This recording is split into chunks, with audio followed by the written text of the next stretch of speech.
As we are leaving the vicinity of the hotel, on the road toward the north coast of the island, I suddenly asked Putu to stop the car. I just spotted a workshop of architectural elements I admire so much.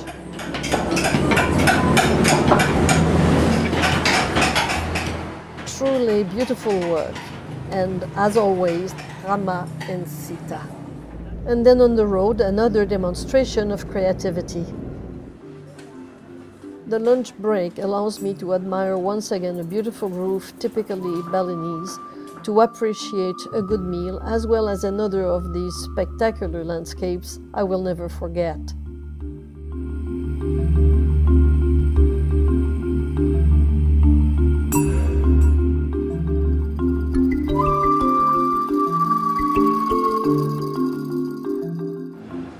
Down below, a building crew is at work. Surprise!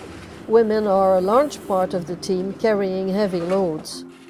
Putu explains that in Bali it's commonplace and adds with a real feeling of respectful fear that his mother did that type of work for a long time and that she is very strong.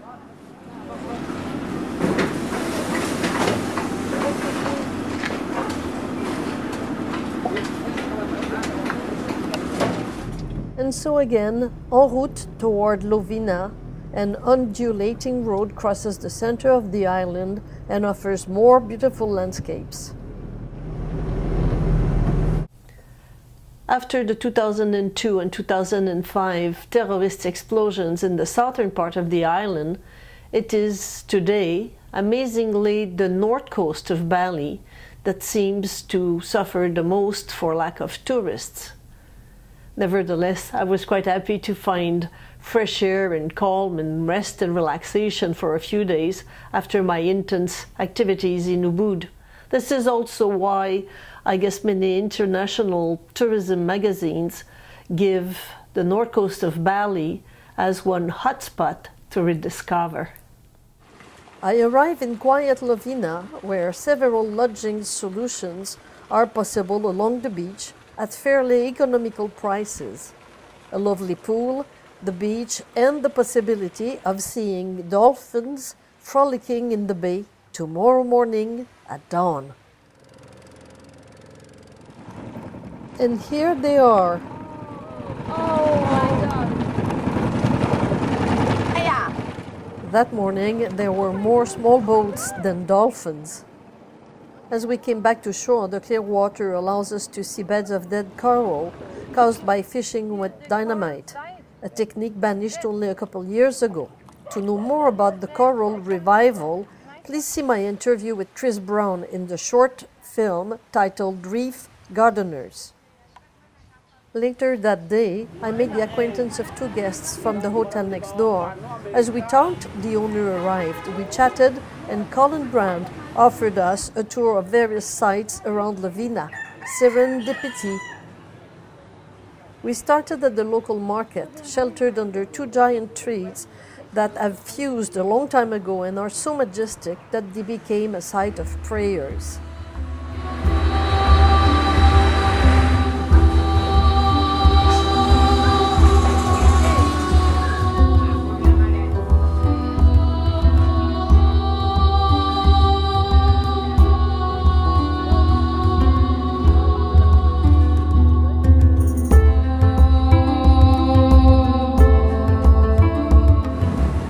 On the way toward the high plateau of the area, Colin shows us the swallow farms. The nests are a delicacy in Chinese gastronomy. I am not telling you what they're made of.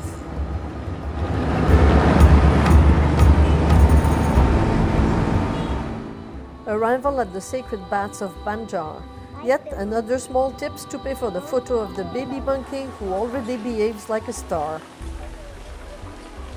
These sacred baths are supplied in fresh water from natural sources. Then we drive even further up to about 1,300 meters to visit the Brahma Asrama monastery. Hello Colin, Clare et Karen from the other side of the world.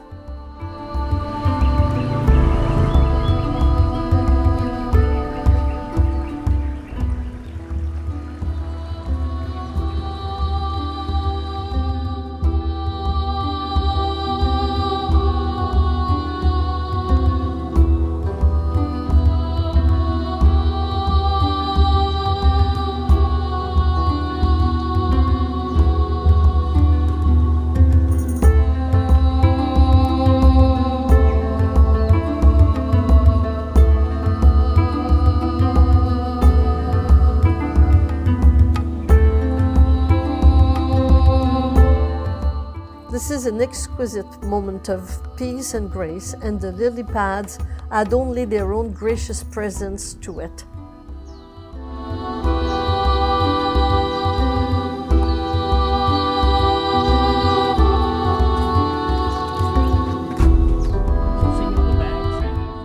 On the road to the Git-Git Falls, rice paddies go by and I never tire of their beauty.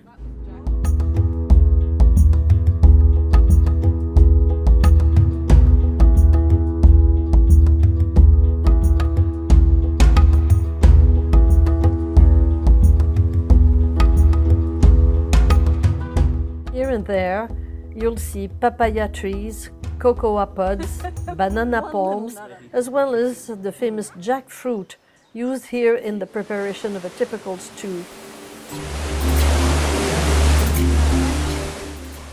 And at the Git-Git Falls, I proudly bring the attention of my friends to the beautiful young Canadians swimming in it. Well, seen in Bali, but made in Quebec. Many young people are traveling and teaching in Southeast Asia. The volcanic lakes of Buyan and Tambligan display their vast tropical valleys wrapped up in fog, and we move on to the Ulum Danu temple built on the shore of Lake Beratan.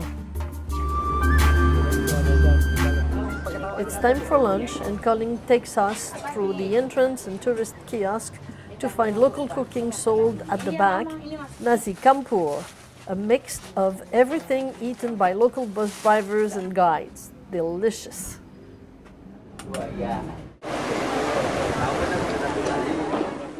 We will take another road to go back, lunging the coast from the old capital of Singaraja, where Garuda welcomes everyone. On the sidewalks, merchants are selling paper trumpets that will celebrate the arrival of the new year, that is 2010, of course.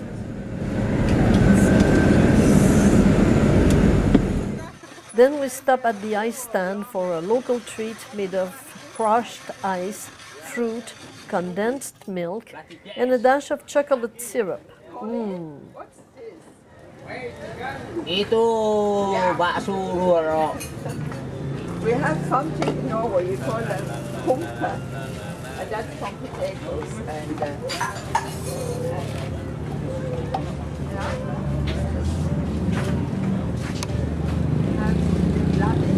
Is that chocolate? It's very much like Once again, nearby the bath of Nisani, I can see a funeral convoy preparation. Puja is a sacred ritual, practice where Buddhism prospers, a tradition that links bath, purification, and prayer.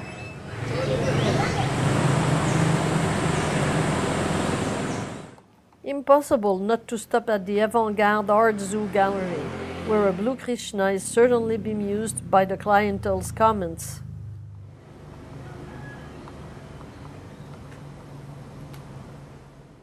Then we will stop at a shrimp farm, thinking that we were going to buy dinner, but no private sales.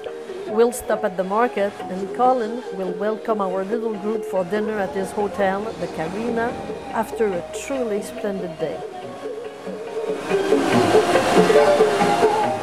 I take along the charming smiles of these young girls as I leave Lovina to go to Pemuteran on the northwest tip of the island.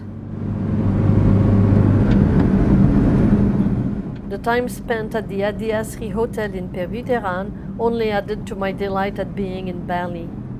First a meeting, an interview with the reef gardener himself and his turtle refuge, then the trip to a pearl farm that I visited with great interest.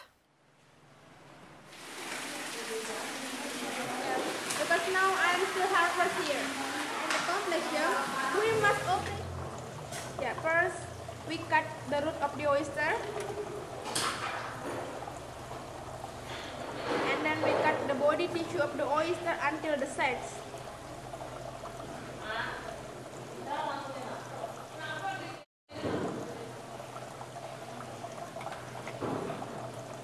A nucleus will place inside the cut.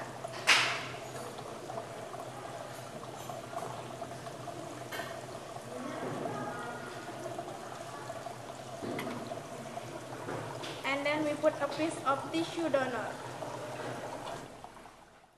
A charming environment, ideal weather, and to top it up, 2 snorkel expeditions with the Sea Rovers, experience not to ever be forgotten, especially the dive near Menjagan Island in the Sea of Java.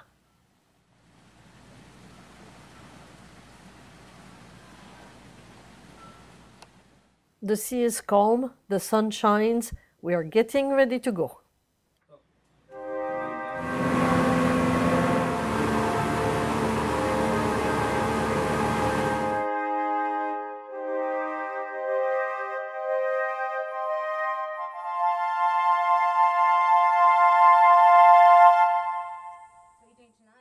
A dive, a picnic on a small deserted island, a little rest, another dive, and we go back to the hotel, which lets me capture these images of a religious ceremony. I would like to add many more details and stories, other precious moments. Bali, unforgettable. But this road is taking me to the Denpasar airport in the south, where a long night flight is awaiting me. Tomorrow I will be in Melbourne, Australia.